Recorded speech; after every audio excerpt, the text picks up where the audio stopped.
Enregistré? Ça commence. Parfait. Alors, bonjour à tout le monde. Merci d'être présent avec nous. On apprécie beaucoup votre présence. Mon nom est Jacques Tétrault, c'est moi qui serai l'animateur pour aujourd'hui. C'est vraiment apprécié que vous soyez présent avec nous.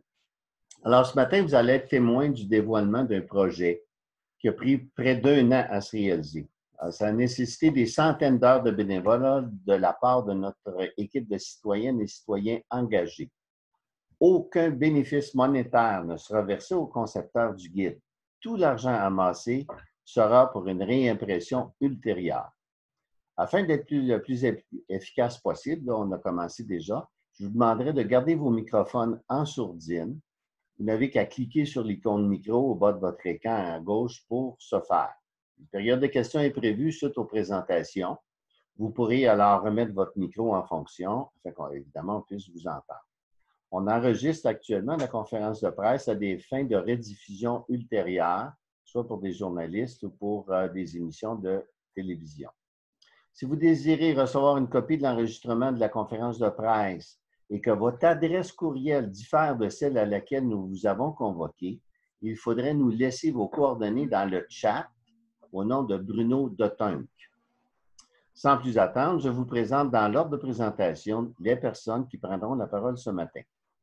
D'abord, M. Martin Lemens, initiateur, coordonnateur du guide et détenteur d'une maîtrise en recherche en sciences sociales. Il milite très activement depuis des décennies dans le domaine de la protection de l'environnement. D'abord des lacs et autres cours d'eau et plus récemment du climat. De plus, c'est un jardinier qui cultive de façon biologique. Alors, monsieur, vous nous dites un petit bonjour? Monsieur Lemens, lui qui vient de lever la main. Monsieur Bruno Dotunk, professeur à la retraite de l'École polytechnique. Il a développé, entre autres, un cours intitulé « Combustion et pollution atmosphérique » en 1995, cours qu'il a dispensé jusqu'à sa retraite en 2016. Il a également mis en place un laboratoire de mesure des émissions de gaz brûlés pour moteurs automobiles. Militant en environnement depuis de nombreuses années, il est membre du MEAC, le Mouvement Environnement Annecy-Cartierville. Bonjour, monsieur. Oui, bonjour tout le monde. Monsieur Jean Falaise, citoyen impliqué dans la protection de l'environnement depuis plus de 8 ans. Il est très actif autant dans sa communauté qu'à l'extérieur de celle-ci. Il milite également au sein du regroupement Vigilance Hydrocarbures Québec. Il est membre du comité de citoyens Action, Climat et Environnement de Durham-Sud et il est aussi jardinier biologique. Bonjour, M. Falaise. Bonjour tout le monde. Madame Sarah Saint-Cyr-Lanois, détentrice d'un baccalauréat en communication, elle participe activement à la vie municipale et régionale de Drummondville. Elle se fait un devoir d'encourager le commerce local. En tant que citoyenne engagée, elle fut membre du comité d'organisation de la marche citoyenne à Drummondville le 27 septembre 2019. Bonjour à tous. Monsieur Richard Lapointe, qui n'est pas avec nous ce matin, il y a eu un impondérable qui est arrivé à son usine, là. Et, alors, il ne sera pas avec nous, mais c'est quand même une personne qui a participé. C'est un homme d'affaires de Saint-Hyacinthe, engagé dans la protection de l'environnement et commanditaire majeur du guide pratique. Monsieur Lapointe s'est aussi joint à l'équipe afin de la faire profiter de son expérience en mise en marché pour la diffusion du guide. Il ne pourra pas être des nôtres ce matin ayant eu un impondérable à l'usine qu'il dirige à Saint-Hyacinthe. Madame Camille Héloïse Fournier, correctrice du guide, diplômée en lettres et communications, étudiante en scénographie.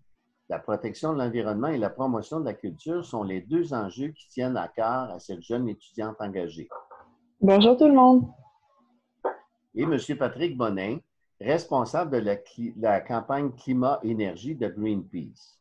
M. Bonin est bien connu pour les luttes que Greenpeace mène pour la protection de l'environnement et la transition énergétique juste et équitable. C'est un des leaders environnementaux les mieux informés et un communicateur hors pair. Bonjour tout le monde. Bonjour, merci de l'invitation. Un plaisir.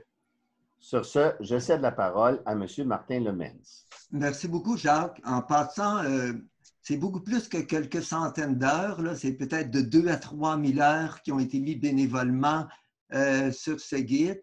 Mais bonjour à tous et à toutes.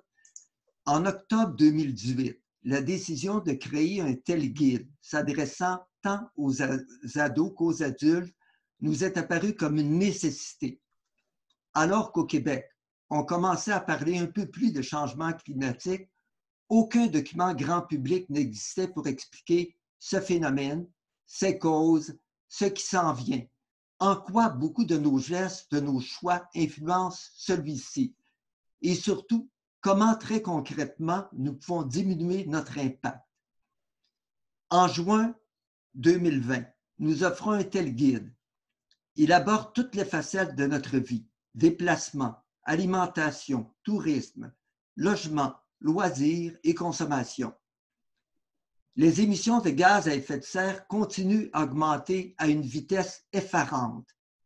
Pour ne donner qu'un exemple de ceci, de 1950 à 2018, les émissions mondiales de CO2 se sont multipliées par 7 fois, passant de 5,4 gigatonnes à 36,8. Ces augmentations amplifient l'effet de serre, d'où l'observation d'une multitude de changements et de bouleversements, tels l'augmentation des températures, des sécheresses, des incendies de forêt et bien d'autres. Quand on sait qu'approximativement 45% des gaz à effet de serre que nous émettons se retrouvent dans l'atmosphère et que certains, tels le CO2, peut y demeurer plus de 100 ans, et nous créons une immense dette climatique qui sera encore très importante dans plusieurs décennies, et ce, même si nous diminuons nos émissions dans la décennie actuelle. Depuis 40 ans, les scientifiques avertissent nos gouvernements de l'urgence d'agir, mais ceux-ci ne font rien.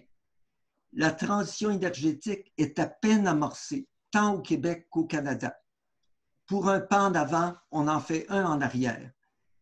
Pour relancer l'économie québécoise et canadienne, observons l'augmentation des émissions que nos gouvernements sont prêts à consentir dans les prochaines années.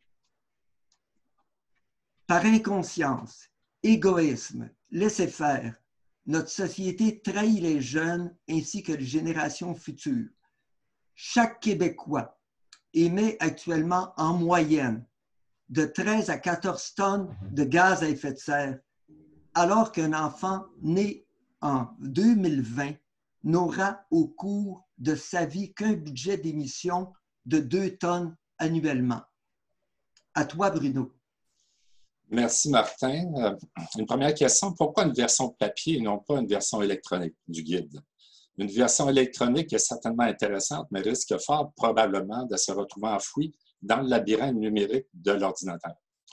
Une version papier restera près des yeux des citoyens et possiblement sous la main de ceux-ci. Donc, pourrait être un outil de conscientisation et de transformation sur une plus longue durée de temps. Voici une brève description du contenu du guide qui peut se résumer par les 3 mots du sous-titre. Les 3 premiers chapitres du guide présentent une description de ce qu'est l'effet de serre, les impacts des changements climatiques qui en découlent et ce qui peut arriver en 2050.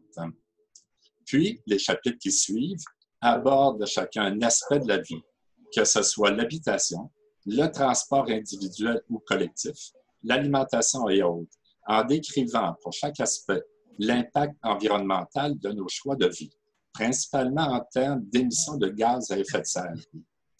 Ces chapitres se terminent tous par un tableau ou calculateur permettant aux citoyens et familles de comptabiliser leurs émissions de CO2 annuelles. Le but de ce travail est de conscientiser, non pas de culpabiliser. Le changement de comportement passe par une compréhension plus globale de nos actions. Dernier thème couvert par le guide, agir en tant que citoyen impliqué dans la transformation. Face à l'inaction de nos gouvernements, seule la mobilisation citoyenne forcera nos élus à mettre en place le plan d'action pour atteindre les cibles de diminution qu'ils se sont fixées. Je termine avec un exemple qui montre la force de l'action citoyenne contre l'inaction de leur gouvernement. En décembre 2019, suite à des pressions citoyennes, la Cour suprême des Pays-Bas a imposé un jugement historique, une obligation au gouvernement de diminuer les émissions du pays d'au moins de 25 % d'ici 2021. Suivra une courte présentation de 2 des thèmes traités dans le guide. Maintenant, je passe la parole à Jean. Merci Bruno. Voici le volet transport par véhicule individuel ou familial. L'idéal, c'est tout transport pour les personnes devrait s'approcher de la carboneutralité. Par exemple, la marche, le vélo et les transports collectifs, métro, tramway, train électrique, autobus électrique, etc. Par contre, à cause des distances et de la non-disponibilité de transports collectifs adéquats, seuls les véhicules individuels comme l'automobile, les VUS, les camionnettes, pick-up et les fourgonnettes sont disponibles. Ce que nous pouvons contrôler, c'est l'achat et l'utilisation de notre véhicule. L'offre du marché au niveau technologique et dans le but de réduire les GES nous permet un éventail de choix qui s'amplifie à toutes les années. Dans le guide, au moment où nous parlons, se trouvent toutes les informations pour comprendre les émissions de GES produites par les différents véhicules offerts sur le marché. Il nous permet de les analyser comparativement. Le lecteur pourra choisir en fonction des émissions de GES et de leur rentabilité à court et long terme. Par exemple, le guide propose un tableau de différents types de véhicules à essence avec leurs émissions de CO2 et leur coût annuel en essence, un autre pour véhicules hybrides et électriques et finalement, un tableau sur les 20 véhicules électriques et hybrides les plus rentables par rapport aux automobiles et VUS à essence. Dans cette présentation, nous ajoutons un tableau comparatif des émissions de CO2 sur 150 000 km, illustrant de façon évidente l'avantage des véhicules électriques. Pour clore le sujet, le lecteur trouvera le calculateur. Cet outil lui permettra de personnaliser ses émissions de CO2 en fonction de son véhicule. Donc, ce guide permettra au lecteur d'apprendre, de comprendre, d'analyser et de faire un choix qui, nous l'espérons, lui sera gagnant au niveau de l'environnement. Je cède la parole à Sarah Saint-Cyr-Lannoy. Merci, Jean.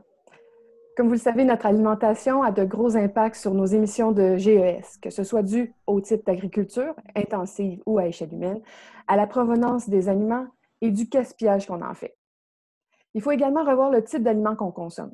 Par exemple, la production de viande a des impacts néfastes sur les changements climatiques et sur l'environnement au sens large. La déforestation, la diminution de la biodiversité et la consommation excessive. Ce guide nous explique les conséquences de nos choix alimentaires, mais heureusement, nous permet de faire des choix éclairés afin d'améliorer la situation.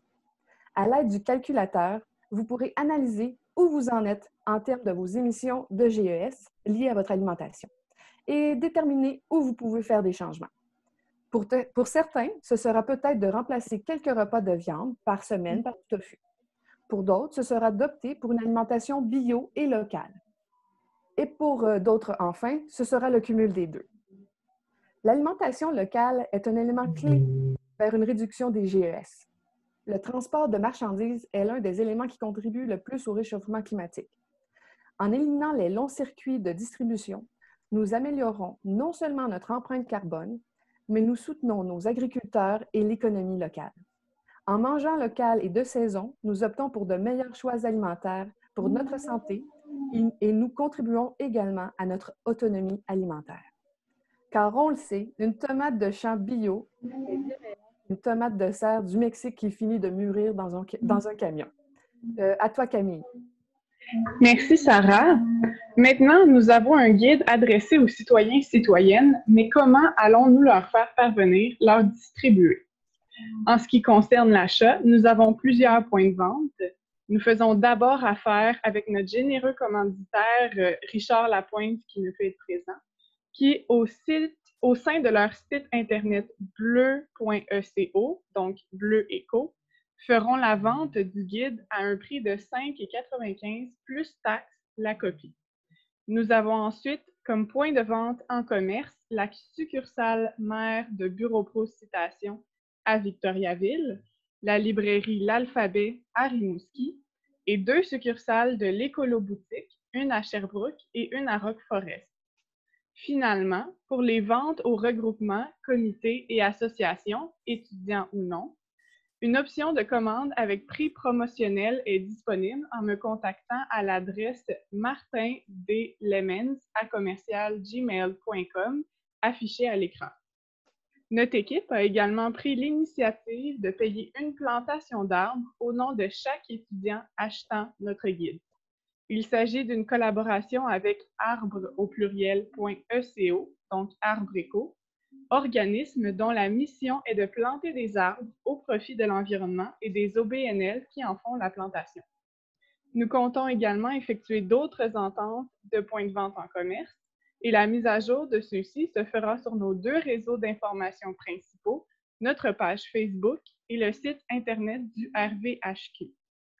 À ce propos, notre page Facebook Les changements climatiques, guide pratique, regroupe toutes les informations sur notre guide.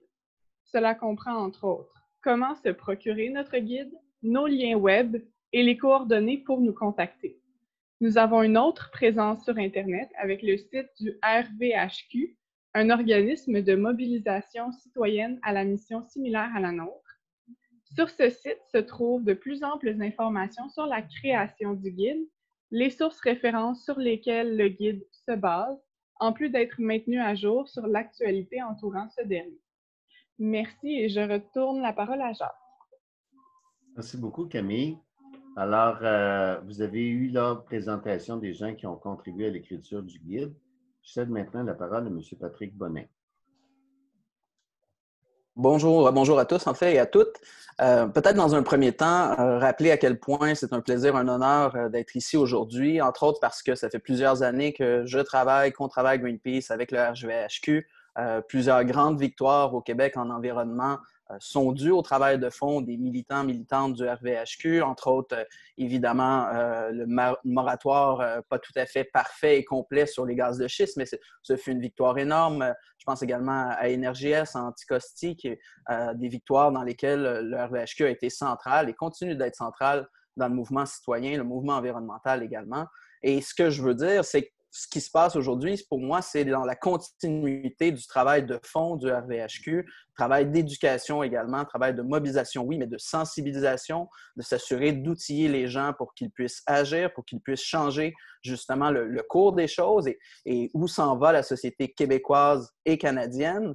Et là, au-delà des projets qui ont été bloqués en partie ou complètement, évidemment, il y a un type de développement qu'on veut voir. Et ce genre de guide-là propose des solutions concrètes pour évidemment faire cette transition juste, cette transition rapide vers les énergies vertes, ce qu'on doit faire au Québec. Et pour moi, c'est primordial. C'est primordial, entre autres, parce qu'avant l'arrivée de la COVID, avant la pandémie, nous étions à un moment où le Québec était en feu en termes de mobilisation citoyenne, mobilisation environnementale face au changement climatique. Pensez à Greta Thunberg et les 500 000 personnes qui étaient à Montréal, mais aussi un petit peu partout au Québec, dans la rue, pour exiger des changements de la part du gouvernement, demander que les gouvernements écoutent la science. Eh bien là, avec l'arrivée de la COVID, inévitablement, avec le confinement, avec toute cette réalité-là, il y a eu un ajustement actuellement et cette mobilisation-là doit repartir. Elle doit repartir parce qu'au-delà de la COVID, l'urgence climatique, elle, n'a pas arrêté. On le voit actuellement, on est dans une deuxième période de canicule. C'est la première fois dans l'histoire du Québec que ça arrive avant le début de l'été. Canicule, qui on se souvient, il y a quelques années, a été meurtrière à Montréal, mais à ça s'ajoutent aussi d'autres événements extrêmes qu'on voit déjà. Pensez aux feux de forêt, évidemment, actuellement, où on a 2 fois plus de feux de forêt au Québec que la moyenne, que la normale. On a également une diminution de près de 70% de la pluie au mois de juin, après un mois de mai très sec, donc des enjeux de sécheresse, des enjeux pour les agriculteurs également. Et encore tout récemment, on a été frappé par des inondations, évidemment, récurrentes au cours desquelles il y a eu plusieurs victimes, des gens qui vivent une forme de confinement quand ces événements extrêmes-là arrivent. Même chose pour les tempêtes, pour l'érosion le long du fleuve. Donc, on voit une accélération des changements climatiques et ça oblige aussi une accélération de la lutte contre les changements climatiques. Parce qu'actuellement, quand on regarde la réalité, au niveau mondial, mais aussi au niveau du Québec, malheureusement, on n'est pas en voie de respecter ce que la science demande. On n'est pas en voie de respecter les réductions d'émissions de gaz à effet de serre que les pays se sont engagés à faire dans le cadre de l'accord de Paris. Et on est en voie de s'en aller vers un réchauffement planétaire de probablement plus que 3 degrés Celsius. Et je vous rappelle, l'accord de Paris dit qu'on doit limiter le plus possible à 1,5 degrés Celsius et garder la température nettement sous les 2 degrés Celsius parce qu'au-delà de 2 degrés, on se retrouve dans une zone justement où on ne veut pas aller. Une zone où les scientifiques nous disent c'est une augmentation massive des événements extrêmes et des victimes qui viendront avec des changements climatiques si on ne fait rien. Donc, c'est encore possible de changer, c'est encore possible, mais le temps presse plus que jamais. Et la science, elle nous dit aussi, il faut couper environ les émissions mondiales de CO2 de moitié d'ici 2030. Donc, c'est majeur, c'est drastique le changement qu'on doit faire comme société au Québec et partout ailleurs. C'est de couper de moitié, de 50% les émissions de CO2 en 10 ans. Et ça, ça exige que tout le monde fasse sa part. Ça exige que les gens comprennent le dossier, comprennent les changements climatiques, les raisons, mais aussi comment agir. Quels sont les moyens d'agir dans notre vie quotidienne, chacun par, oui, des petits et grands gestes, mais aussi comment forcer nos gouvernements à les éduquer, à ce qu'ils comprennent la science, à ce qu'ils éduquent la population et à ce qu'ils agissent eux aussi. Parce qu'actuellement, on le voit, le Québec n'est pas en voie de respecter ses objectifs de réduction de gaz à effet de serre. Au Canada, c'est la même chose. Et évidemment, il y a des enjeux individuels là-dedans, mais il y a des enjeux collectifs, systémiques, où on le voit, après un confinement pendant la COVID actuellement, les émissions mondiales de CO2 ont diminué, mais pas de manière drastique, pas suffisamment, à peine au rythme qu'il faudrait faire pour respecter l'accord de Paris. Et ça, c'est près de la moitié de la planète qui était en confinement. Donc, les gestes individuels ont un rôle majeur et central, mais il faudra aussi changer notre système alimentaire, industriel, nos bâtiments, notre aménagement urbain, notre manière de nous transporter, de consommer de l'énergie. Donc, c'est un virage total de société qu'on doit faire et chacun doit mettre l'épaule à la roue. Et on doit aussi s'élever comme citoyen, comme on l'a fait, entre autres dans le dossier des gaz de schiste, l'Énergie-S, contre les lobbies qui actuellement tentent d'utiliser la pandémie, je pense aux lobbies pétroliers et gaziers, pour aller chercher de l'argent, aller chercher des milliards au gouvernement, alors que ce qu'on doit faire, c'est une transition juste, c'est sortir des combustibles fossiles, c'est s'en aller vers les solutions qui existent, mais que les gouvernements ne mettent pas encore en place. Donc, c'est très important de montrer qu'on est prêt à changer. Les Québécois le sont, les Québécoises le demandent également, qu'on fasse un virage, que cette relance-là, elle soit juste, elle soit basée sur les énergies renouvelables, sur une meilleure santé, une meilleure qualité de vie pour les Québécois. Mais actuellement, autant au fédéral qu'au provincial, on est loin d'être certain que ça va se produire.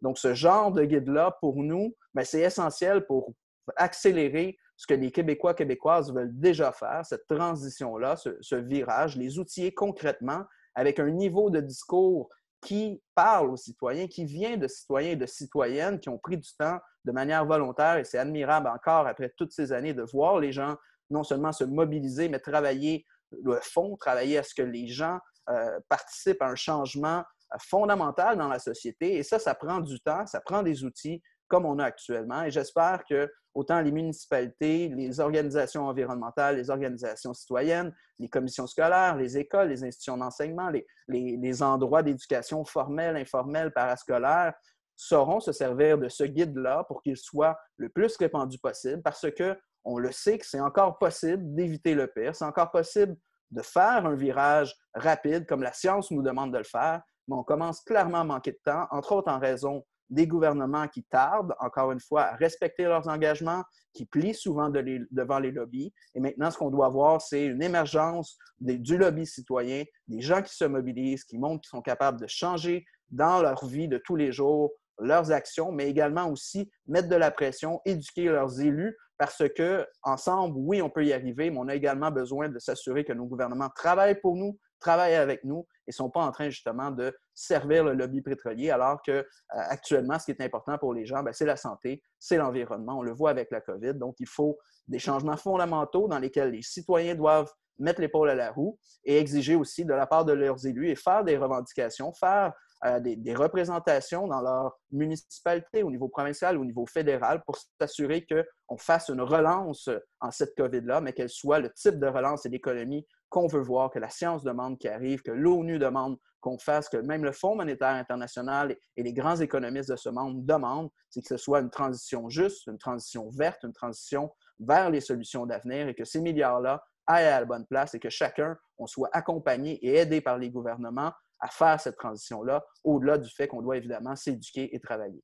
Donc, encore une fois, merci au RVHQ, après toutes ces années, de vous voir militantes qui continuent à alimenter justement la lutte contre les changements climatiques, à proposer des solutions, à mettre de la pression sur nos gouvernements à tous les niveaux. C'est le genre de mouvement qu'on a besoin, qui inspire également partout sur la planète parce que parmi l'ensemble de la société civile, c'est au Québec qu'on voit probablement les gens les plus actifs et le RVHQ est un des grands responsables de ce terrain fertile qui, oui, grâce à l'étincelle des étudiants, a mobilisé 500 000 personnes cet automne, mais c'est parce que le terrain a été travaillé pendant de nombreuses années, il l'est encore par des militantes, des groupes terrain, des gens qui donnent des heures de bénévolat comme ça, gratuitement, et qui ont à cœur la cause. Donc, merci encore, et c'est un plaisir d'être avec vous.